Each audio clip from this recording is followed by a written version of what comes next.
Bom dia, salve Deus. Meu nome é Júnior, eu sou o presidente, administrador e coordenador da Sociedade de Estudos Espirituais de Fortaleza, aqui do Ceará. A gente vai dar início à nossa segunda aula, né, do ERD.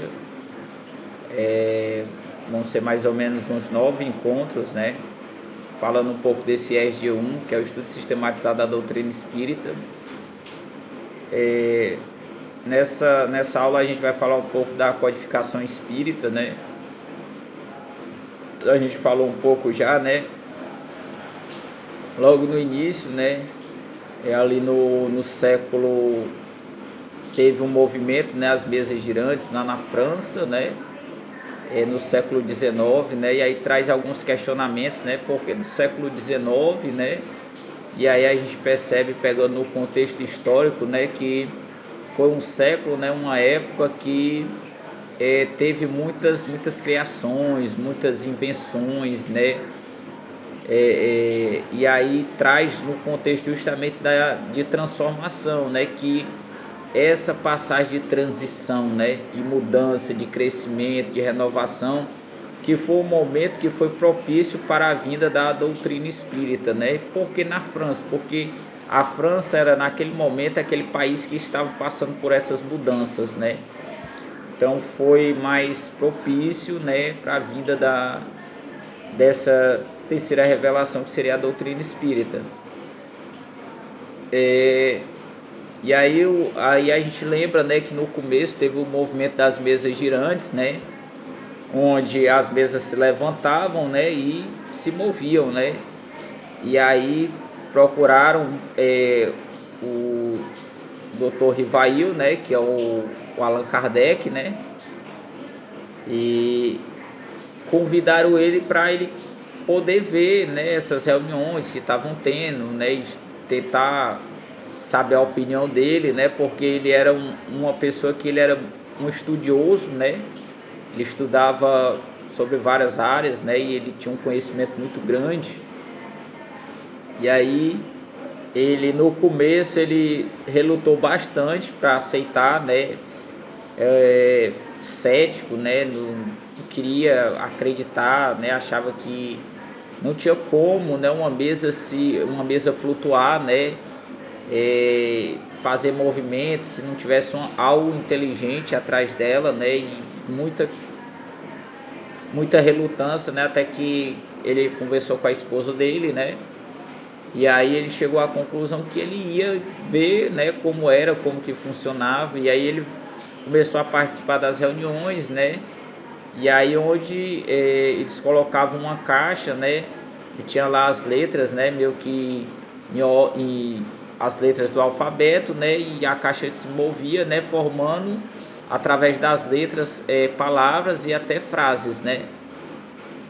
E aí foi revelado, né, que ele teria essa missão, né, de ser o codificador da doutrina espírita, né, mas que ele teria o livre-arbítrio, né, que seria difícil, né, e aí posteriormente tem até alguns estudos que falam que caso ele não tivesse aceito, né, seria Leon Denis, né, mas isso aí posteriormente a gente vai falar um pouco mais, né, não só sobre isso, mas outros contextos, né, e aí ele pega e ele aceita, né, o convite, e aí ele começa a estudar. E aí a metodologia, né, que ele utilizava era pegar pessoas que estivessem passando por esse contato, né, mais ostensivo com a espiritualidade, né, e pessoas de localidades diferentes, pessoas que não se conhecessem, né, de lugares diferentes. Então ele fazia a mesma pergunta para várias pessoas de locais diferentes, passando pelo mesmo processo espiritual ou parecido, né? E aí foi assim que ele fez a montagem, né, do Pentateuco Kardeciano, né, que são as obras básicas, né, da codificação espírita, né, que primeiro é o Livro dos Espíritos, depois é o Livro dos Médiuns, depois é o Evangelho segundo o Espiritismo, depois é o céu e o inferno e depois a Gênese, né? Então esse forma o Pentateuco. No livro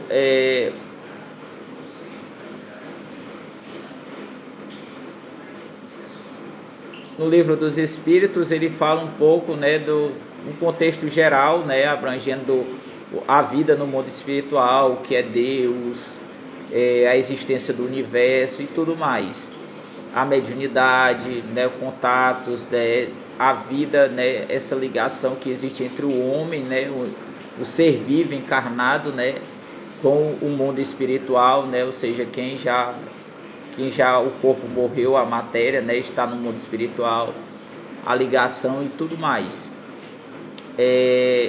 No livro dos médiuns ele já fala mais restrito a questão da mediunidade, né? Justamente vários tipos de mediunidade, psicofonia, psicografia,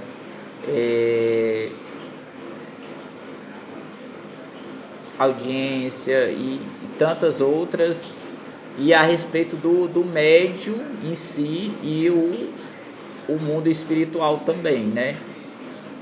No livro do Evangelho já traz, né, o contexto do Evangelho com comentário dos Espíritos, né, trazendo o que seria a terceira revelação, né? E aí várias passagens do Evangelho, como a gente já falou, né, Cristo o Consolador, né, que vem, promete que virá um novo Consolador, que é o Espírito da Verdade, que é o Espiritismo, né?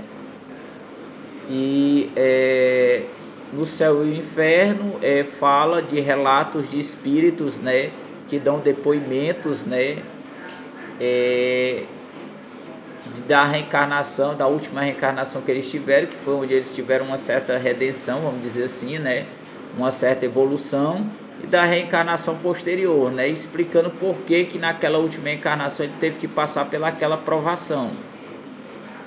No livro A Gênese ele já fala no contexto do universo, no começo, e aí da metade do livro para o final ele explica aquilo que era tido como fenômenos, como milagres no sentido de miraculosos, né, mas que o Evangelho ele traz no sentido de razão de ser.